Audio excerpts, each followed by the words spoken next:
Hello everybody and welcome back to another Minecraft tutorial. Today I'm going to show you how to build the lava and water doors. So these are some doors that I designed quite some time ago, and the 1.5 update came along and it broke them.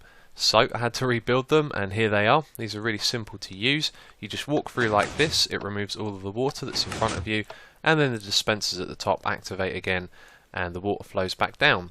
So how does this work? Well, we activate all of these pistons with a 1-tick pulse and the dispensers at the top as well.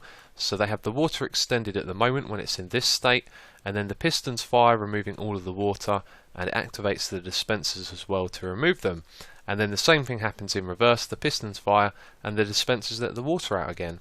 So over here, if we have a look at the lava one, it's exactly the same, except lava flows a lot slower than water. So when you come back down again, it does take some time to get all the way to the bottom, but that is just a minor flaw if you ask me. I think it looks just as good as the water entrance. So this is actually a one wide design. If you look at it, it looks quite big, but all of the mechanisms to control the dispensers and pistons are hidden in this one wide area here. And the reason that it's designed like that is so that you could have a room on either side. You could have a floor at this height coming over this way. You could have a wall here extending out as far as I am here. And yeah, you can do that on both sides. So if you had two big rooms and you wanted a way to get between both of them like this, then you could have all of the redstone hidden in the wall between the two rooms. And so as well as those designs there, I've also got this to show you. I'm not going to do a tutorial on it because my explanation will pretty much tell you how to build it. But what we're doing here is we've got 3 dispensers on either side. We're powering them with just redstone. We don't need anything else. It's very simple. And so when we walk through, we're going to activate those dispensers so they remove all of the lava, and then when we go through again, it's going to activate them again. And so that's really simple. We're using the signs to hold back all of this, and of course you could do this with water as well. So now I'm going to show you how to build this layer by layer like in most of my tutorials, and we have this stripy pattern around the outside of where we're going to be building, and the grey wall represents the area that we're building in. Then we have this yellow wall over on one side just to represent the height of the floor and the wall as well. So this thing is 16 blocks wide, although we're only going to have 2 blocks in the middle to walk through, so most of this area on either side isn't really getting used because it is also 11 blocks deep, and you can see here that most of it resides in the block in the middle, so there is a lot of free space that is not going to be used up. And this thing is also 6 blocks tall, and it's 2 blocks above the ground that the floor height is at as well. And so to build this, you are going to need these materials.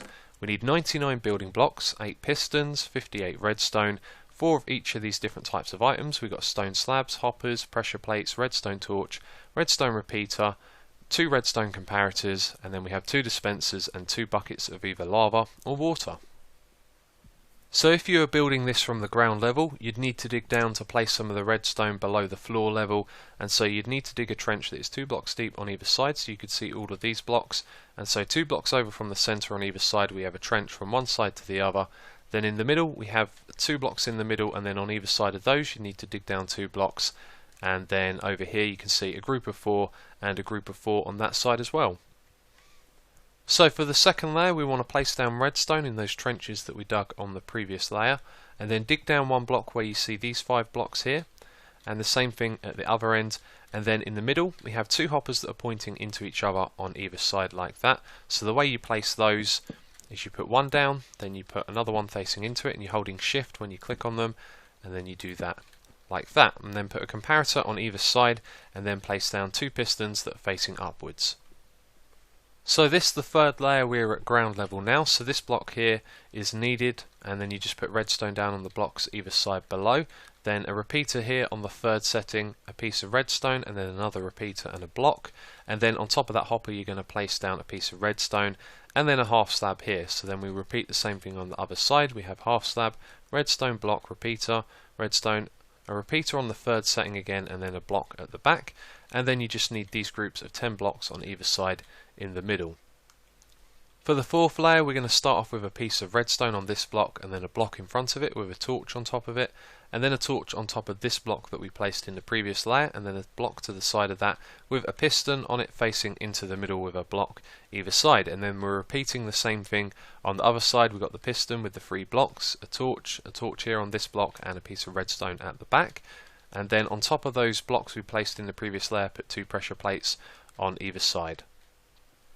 For the fifth layer, we're placing down a piece of redstone on top of that block with a torch on it, and then above the torch we placed in the previous layer, we're putting a block and a piece of redstone to the side with another piston facing into the middle with a block on either side, and then we're simply repeating the same thing again. So it's a piston, 2 blocks, a piece of redstone and a block behind it, and then a piece of redstone on top of the block with the torch. For the sixth layer, we're placing this piece of redstone on top of this block, then a half slab to the side of it, a piston facing into the middle on the other side with a block either side, and then the same thing again, piston facing into the middle, 2 blocks, a half slab and another piece of redstone. So for the sixth and final layer, what you need to do is place down a redstone on top of the half slab on either side, then 2 dispensers facing into the middle with 2 blocks on either side, then put a bucket of lava or water into each of those dispensers, and then come down the bottom here, and on the hopper that has the piece of redstone on top of it, place 1 item. It can be any item at all, and do that on both sides, and then your door is finished. So now